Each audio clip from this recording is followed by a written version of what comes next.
केंद्रीय माध्यमिक शिक्षा बोर्ड का डिजिटल शैक्षणिक भंडार है, तो इसका नाम है परिणाम मंजूषा। ठीक है ना। केंद्रीय माध्यमिक शिक्षा बोर्ड का डिजिटल शैक्षणिक भंडार है, तो यह है परिणाम मंजूषा।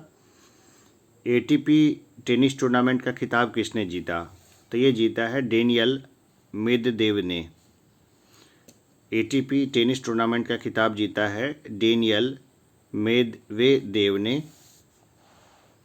आईटीटीएफ वर्ल्ड कप का खिताब किसने जीता है? तो ये जीता है चीन मेंग। ये कहाँ के हैं? चीन के हैं। आईपीएल 2020 ट्रॉफी का विजेता कौन बना? तो ये बना है मुंबई इंडियंस। ये बना है 5वीं बार। हाल ही में भारतीय खिलाड़ी पैलोमी घटक ने संन्यास की घोषणा की है, वह किस खेल से संबंधित थी? तो ये संबंधित थी टेबल टेनिस से। खेलो इंडिया यूथ गेम्स 2021 का आयोजन कहाँ किया गया? ये कहाँ किया जाएगा? ये किया जाएगा हरियाणा में। अभी तो पता नहीं इसका क्या स्टेटस है, जब भी कोई स्टेटस अपडेट होगा मैं बताऊंगा। प्रसिद्ध फुटबॉल खिलाड़ी डिएगो माराडोना का 60 वर्ष की उम्र में निधन हो गया। वह किस देश के थे? तो वो अर्जेंटीना के थे। भारत की किस फिल्म को ऑस्कर के लिए आधिकारिक प्रविष्टि के तौर पर चुना गया है? तो इसका नाम है जल्लीकट्टू। आईसीसी के नए नियमों के अनुसार किसी क्रिकेटर को वैश्विक स्तर पर खेलने के लिए कम से कम कितने वर्ष का होना चाहिए? 15 वर्ष का होना चाहिए। 15 वर्ष से कम होगा ना तो फिर वो नहीं खेल पाएगा। हम लोग जानते हैं कि सचिन ने किस वर्ष कौन से साल में खेलना शुरू किया था। ठीक है। किस भारतीय टाइगर रिजर्व को यूनेस्को से बायोस्फीयर रिजर्व का दर्जा दिया गया है? तो ये दिया गया है पन्ना टाइगर रिजर्व को। देश का पहले मल्टी मॉडल लॉजिस्टिक पार्क की आधारशिला कहाँ रखी गई है? तो ये रखी गई है जोगी घोपा, असम में। मतलब यहाँ से कोई भी सामान जो है ना वहाँ पे पहले रखा जाएगा और वहाँ से उसका ट्रांसपोर्टेशन होगा। तो ये ट्रांसपोर्टेशन काफ़ी आसान हो जाएगा असम से, खास करके जो उधर से जो लाओस, कंबोडिया, थाईलैंड वगैरह के देश होते हैं ना, उस एरियाज़ में बहुत आराम से किया जा सकता है। जल शक्ति मंत्रालय के अनुसार देश का पहला हर घर जल राज्य कौन बना है? तो ये बना है गोवा। किसान सूर्योदय योजना की शुरुआत कहाँ की गई? ये की गई थी गुजरात में। हाल ही में विकसित की गई MACS 6478 किस फसल की प्रजाति है? तो ये प्रजाति है गेहूं की। हाल ही में राडार से बच निकलने में सक्षम किस पनडुब्बी रोधी युद्धपोत को भारतीय नौसेना के बेड़े में शामिल किया गया है? तो इसका नाम है INS कवरत्ती। यानी कि इसमें ना हाइड होने की क्षमता होगी, तो इसको क्या बोलते हैं? स्टेल्थ टेक्निक बोलते हैं। ब्रिटेन के प्रिंस विलियम द्वारा पर्यावरणीय चुनौतियों के लिए सबसे नवीन समाधानों का वित्त पोषण करने हेतु 50 मिलियन पाउंड का कौन सा पुरस्कार लॉन्च किया गया है? तो इसका नाम है अर्थशॉट पुरस्कार। किस युवती ने एक दिन के लिए भारत में ब्रिटेन के उच्चायुक्त का पद संभाला? तो इसका नाम था चैतन्य वेंकटेश्वरन। जो चैतन्य वेंकटेश्वरन जो युवती है वो एक दिन के लिए भारत में ब्रिटेन के उच्चायुक्त के पद पर रही थी। भारतीय मौसम विज्ञान विभाग ने राष्ट्रीय राजधानी दिल्ली हेतु किस एक उन्नत हाई रिजोल्यूशन वायु गुणवत्ता प्रारंभिक चेतावनी प्रणाली का संचालन किया है? तो इनका नाम है इनफ्यूजर, ENFUSER। टाइम मैगजीन 100 सबसे प्रभावशाली व्यक्तियों की सूची 2020 के तहत भारतीय प्रधानमंत्री नरेंद्र मोदी को किस श्रेणी में शामिल किया गया है? तो ये शामिल किया गया है लीडर्स श्रेणी में। भारतीय नौसेना और श्रीलंकाई नौसेना का संयुक्त द्विपक्षीय समुद्री अभ्यास सिलेनेक्स 20 का आयोजन 19 से 21 अक्टूबर 2020 के मध्य कहाँ किया गया? तो ये किया गया त्रिंकोमाली, श्रीलंका में। स्लाइनेक्स का मतलब था श्रीलंका और इंडिया, सीधा नाम में ही छुपा हुआ है स्लाइनेक्स। यहाँ पे कन्फ्यूजन की कोई दिक्कत ही नहीं है। भारत के लिए ऑस्कर जीतने वाली भानु अथैया का निधन हो गया। उन्हें किस लिए ऑस्कर मिला था? तो वो कॉस्ट्यूम डिजाइनर थी। भानु अथैया जो थी ना वो कॉस्ट्यूम डिजाइनर थी और कॉस्ट्यूम के डिजाइन के लिए ही उनको ऑस्कर मिला था। फिल्म गांधी के लिए खास करके उनको ऑस्कर मिला था। रिचर्ड एटनबरो की मूवी थी जिसमें गांधी का रोल एक ब्रिटिश व्यक्ति ने किया था और उसमें इनको मिला था बेस्ट कॉस्ट्यूम डिजाइनर का अवार्ड। हाल ही में प्रसिद्ध नृत्यांगना शोभा नायडू का निधन हो गया। वह किस नृत्य से संबंधित थी? तो वो कुचिपुड़ी नृत्य से संबंधित थी। हाल ही में प्रधानमंत्री ने धौला संधि जल विद्युत परियोजना के निर्माण की घोषणा की है। इसका निर्माण कहाँ किया जाएगा? तो ये किया जाएगा हमीरपुर, हिमाचल प्रदेश में। उत्तर प्रदेश के मुख्यमंत्री ने किस स्थान पर आईएनएक्स ऑक्सीजन संयंत्र का उद्घाटन किया? ये किया है मोदी नगर, गाजियाबाद में। महिला किसान दिवस कब मनाया जाता है? ये मनाया जाता है 15 अक्टूबर को। प्रधानमंत्री द्वारा पूर्व लोकसभा सदस्य स्वर्गीय डॉक्टर बाला साहेब विख पाटिल की आत्मकथा का विमोचन किया गया। आत्मकथा का नाम है, तो ये नाम है देह विचवा करणी। ये मराठी में ही लिखी गई है। संयुक्त राष्ट्र ने किस वर्ष को बाल श्रम उन्मूलन हेतु अंतर्राष्ट्रीय वर्ष के रूप में मनाने का संकल्प लिया? तो ये लिया है वर्ष 2021 को। प्रधानमंत्री मत्स्य संपदा योजना की शुरुआत कब की गई? तो ये की गई है 10 सितंबर 2020 को। राष्ट्रीय सांख्यिकी कार्यालय द्वारा जारी सर्वेक्षण के तहत साक्षरता में शीर्ष स्थान पर कौन सा राज्य है? तो ये है केरल। 96.2% यहाँ पे साक्षरता की दर है। देश के ग्रामीण क्षेत्रों में प्रमुख डाक योजनाओं का 100% कवरेज सुनिश्चित करने के लिए डाक विभाग द्वारा किस योजना की शुरुआत की गई है? तो इसका नाम है 5 स्टार गांव योजना।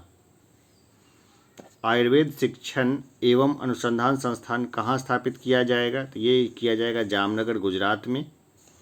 मानव अफ्रीकी ट्रिपेनोसोमियासिस या नींद की बीमारी को समाप्त करने वाला अफ्रीका का पहला देश है, तो यह है टोगो। टोगो ने इसको समाप्त कर दिया है। केरल का नमथ बिसाई कार्यक्रम आदिवासी बच्चों को स्कूल वापस लाने में सफल रहा। ज्ञातव्य है कि लगभग 20 लैपटॉप को नमथ बिसाई कार्यक्रम के दौरान वितरित किया गया है, जिसमें के द्वारा प्री रिकॉर्डेड कक्षाएं एक यूट्यूब चैनल के माध्यम से दी जा रही है।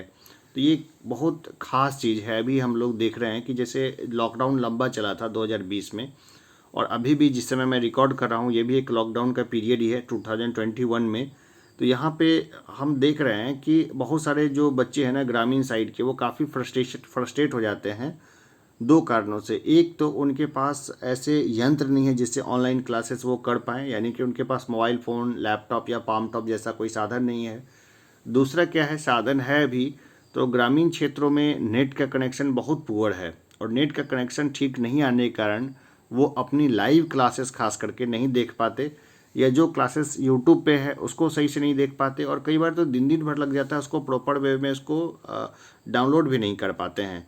तो हम लोग देखते हैं कि केरल जो हमारे यहाँ का सबसे शिक्षित राज्य है, जहाँ की लिटरेसी रेट 96.2% है, यहाँ पे नमथ बिसाई कार्यक्रम के द्वारा 50 लैपटॉप दिया गया है बच्चों को, जिसमें प्री रिकॉर्डेड क्लासेस हैं। तो एक यूट्यूब के चैनल के माध्यम से ये सब दी जा रही है।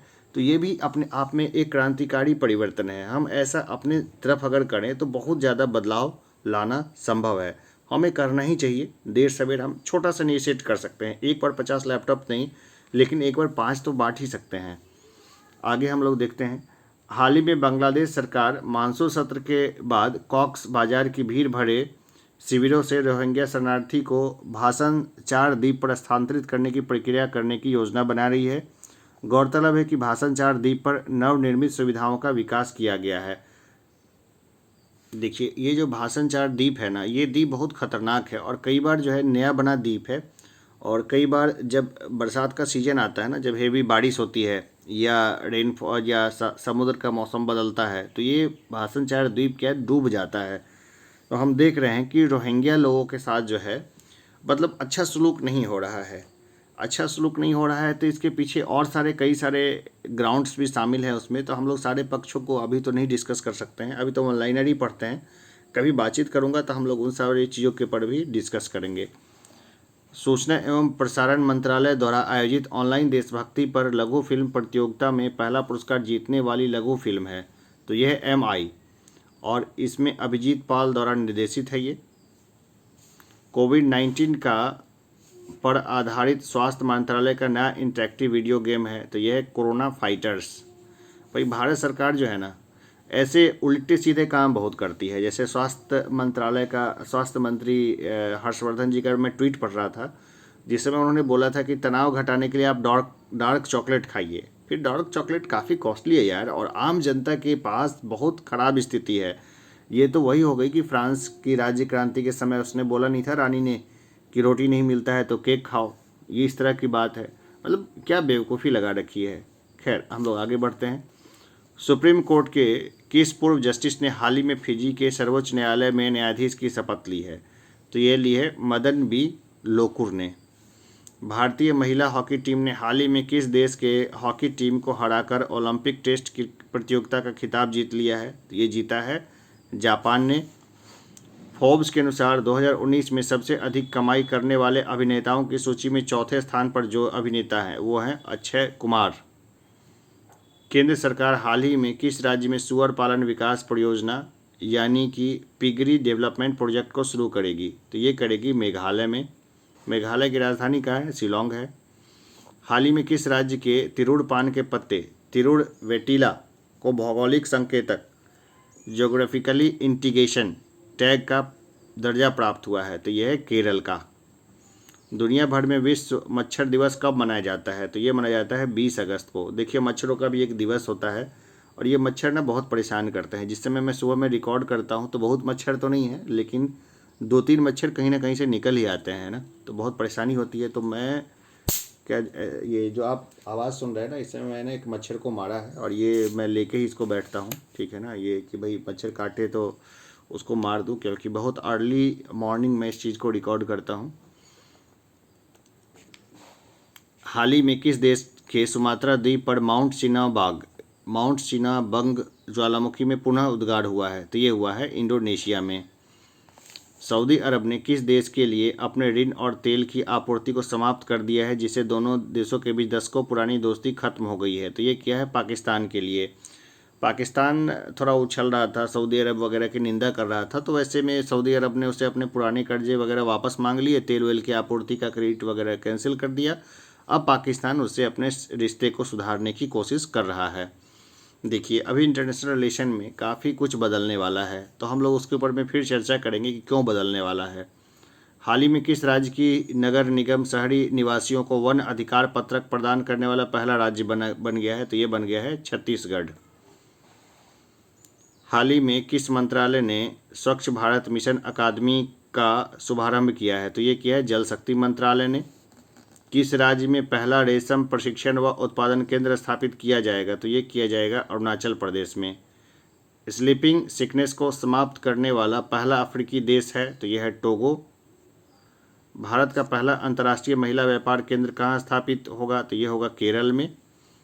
15 अगस्त 2020 को छत्तीसगढ़ सरकार ने पढ़ाई तुहार पारा योजना का शुभारंभ किया है, ठीक है ना। कौन सा योजना है? 15 अगस्त 2020 को छत्तीसगढ़ सरकार ने पढ़ाई तुहार पारा योजना का शुभारंभ किया। ग्वालियर चंबल एक्सप्रेसवे का नाम बदलकर अब श्री अटल बिहारी वाजपेयी चंबल एक्सप्रेसवे कर दिया गया है, ठीक है। IIT Madras Atal ranking of institution on innovation achievements 2020 ARIIA 2020 में अपना शीर्ष स्थान को बरकरार रखा है। Defence institute of advance technology यानी DIAT DU ने कोविड-19 से निपटने के लिए पौत्रीपति और असुदत्रा नामक 2 उत्पाद लॉन्च किए हैं। और ये पौत्रीपति क्या है? यह एक आयुर्वेदिक आधारित बायोडिग्रेडेबल फेस मास्क है जो बैक्टीरिया के खिलाफ प्रतिरोधक प्रदान करने के लिए वायरस न्यूट्राइजल के रूप में कार्य करता है। अब देखिए बैक्टीरिया अलग है, वायरस अलग है, लेकिन जो लिख रहा है उसी को हमने पढ़ा है। तो वायरस और बैक्टीरिया की प्रकृति टोटल अलग है भाई, क्यों मिक्स कर रहे हो यहाँ पर। खैर हम देखते हैं असुदात्रा एक एंटी माइक्रोबियल बॉडी सूट है जिससे सुपर हाइड्रोफिक श्वास एंटी माइक्रोबायल आराम महसूस करने के गुण शामिल हैं। ठीक है भाई, देख लेते हैं। रानी ओसुलिवान ने वर्ल्ड स्नूकर चैंपियनशिप 2020 को जीता है। हाल ही में भारतीय तटरक्षक बल ICG ने सूरत गुजरात में एक इंटरसेप्टर नाव ICGSC 454 का जलावतरण किया है। हरित पथ भारत सरकार द्वारा राष्ट्रीय राजमार्गों पर वृक्षारोपण की निगरानी करने के लिए हरित पथ नामक एक मोबाइल ऐप लॉन्च किया गया है।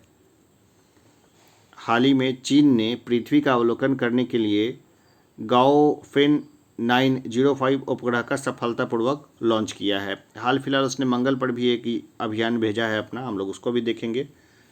अगस्त 2020 में इजराइल ने एरो 2 बैलिस्टिक मिसाइल इंटरसेप्टर का सफल परीक्षण किया है। अरुणोदय योजना 14 अगस्त 2020 को असम सरकार ने महिलाओं को आर्थिक रूप से सशक्त बनाने के लिए अरुणोदय योजना शुरू की है। गौरतलब है कि इस योजना के तहत प्रत्येक 1730 गरीब परिवारों को 830 रुपये प्रति माह दिया जाएगा। 29 जुलाई 2020 को फ्रांस से भारत लाए गए राफेल लड़ाकू विमानों को वायुसेना के 17वें गोल्डन एरो स्क्वाड्रन का हिस्सा बनाया गया। नीति आयोग की निर्यात तत्परता सूचकांक 2020 में गुजरात पहले और महाराष्ट्र दूसरे स्थान पर है। नीति आयोग के अनुसार भारत का प्रति व्यक्ति निर्यात 241 अमेरिकी डॉलर है। राष्ट्रीय डोपिंग रोधी एजेंसी नाडा ने प्रतिबंधित पदार्थ फ्यूरोसेमाइड के सेवन के कारण जूडो खिलाड़ी दीपांशु बालियान पर 22 महीने का प्रतिबंध लगा दिया है। इंग्लैंड के जेम्स एंडरसन टेस्ट क्रिकेट में 600 विकेट लेने वाले विश्व के पहले गेंदबाज बन गए हैं। इंग्लैंड के जेम्स एंडरसन टेस्ट क्रिकेट में 600 विकेट लेने वाले विश्व के पहले गेंदबाज बन गए हैं। भाई ये खबर जो है ना, ये खास है भाई, इसको घोट ही लेना है। जेम्स एंडरसन नाम है उसका। आरोग्य सेतु भारतीय कोरोना ट्रैकिंग ऐप दुनिया का सबसे ज़्यादा बार डाउनलोड किए जाने वाला ऐप बन गया है। जाहिर सी बात है कि भारत की आबादी बहुत ज़्यादा है और इतनी ज़्यादा आबादी है तो इतने ज़्यादा लोग अगर डाउनलोड करेंगे तो ये संख्या जो है बहुत ज़्यादा होगी ही। इसलिए इसमें गर्व या फिर शर्म की कोई बात नहीं है, ठीक है ना, क्योंकि हमारे देश की आबादी बहुत ज़्यादा है और सरकार ने एक तरीके से सबको मैंडेटरी की तरह कर दिया था। बहुत इसके ऊपर विवाद भी हुआ था क्योंकि इसका डेटा कहाँ स्टोर हो रहा है और डेटा सिक्योरिटी संबंधित कोई लॉज नहीं था। खैर, हम लोग इस सब चीज़ों पे बाद में चर्चा करेंगे, चर्चा करते ही रहेंगे। जैसे जो भी लोग क्लास में रेगुलर हैं तो हम लोग छोटी बड़ी चर्चा करते ही रहेंगे। कहीं फेस टू फेस होने का मौका मिला तो हम लोग सारे बातों का जवाब भी देंगे, जितने क्वेश्चंस आएंगे सभी चीज़ों का। अभी के लिए मेरा यही सब लोगों को रिक्वेस्ट है कि आप सब लोग है ना, बिल्कुल पैनिक मत होइए। जो घटनाएं हो रही है और जो हम लोग टीवी मीडियम वगैरह से देखते हैं, इससे हमारा मन कई बार बहुत दुखी हो जाता है। बहुत परिवारों में भी कैजुअलिटी हुई है, बहुत सारे लोग जो हैं उनकी जान चली गई। देखिए, मैक्सिमम जो जान गई है तो उस जान जाने के पीछे का एक कारण है गलत इलाज। हम लोग अमेरिकी डाटा को देखें तो अमेरिका में 10 में से 3 लोगों की देखिए 3 में से 1 लोगों की डेथ होती है ना, वो गलत इलाज से होती है। ये अमेरिका का डेटा है। अमेरिका जो डेटा अपना बताता है उस डेटा के अनुसार से। अब भारत में इस तरह का कोई डेटा अवेलेबल नहीं है। फिर भी हमने अपने तरीके से जब इसकी जांच की तो हमने ये पाया कि 10 में से 8 लोगों की जान जो है वो गलत तरीके से इलाज के कारण होती है। सबसे पहले कि मरीज हैं वो ज़्यादा पढ़े लिखे नहीं हैं मरीज, और ज़्यादा पढ़े लिखे भी हैं तो उनके अंदर क्या परेशानी हो रही है वो ठीक से बता नहीं पाते, और ठीक से बता नहीं पाते इसके बाद डॉक्टर जो है ना वो सही से बीमारी को डायग्नोस नहीं कर पाता। और सबसे और अजीब बात यह है कि जब उसकी टेस्टिंग होती है किसी मरीज़ की, उसके भी टेस्ट के रिजल्ट्स जो है ना वो 50% भी सही कई बार जो है वो नहीं उनको डॉक्टर के हाथ में जाती है। और डॉक्टर जो दवाई लिखते हैं ना वो एक जनरलाइज दवाई है जो सबके लिए बनाई जा रही है, डोजेज भी सभी के लिए है। वो दवा का असर भी अलग अलग लोगों पे अलग अलग होता है। तो इस तरह से हम लोग देखते हैं कि बहुत सारे लोगों की जो डेथ होती है वो गलत इलाज से हो जाती है, लेकिन हम लोग इसमें कुछ कर नहीं पा रहे। इसका एक अच्छा सा सॉल्यूशन हो सकता था, अगर नेचुरोपैथ और आयुर्वेद को अगर बढ़ावा दिया जाए तो शायद परिणाम थोड़े बेहतर होंगे। लेकिन अब ये तो गवर्नमेंट का है ना, गवर्नमेंट को है इस बारे में पॉलिसी बनाना, हम लोग तो बना नहीं सकते। तो चलिए अभी की क्लास यहीं ख़त्म करते हैं। अब 3rd क्लास में ना सारे वन लाइनर को हम लोग परीक्षा मंथन वाले जो 2021 की जनवरी अंक में प्रकाशित हुआ है उसको ख़त्म कर देंगे।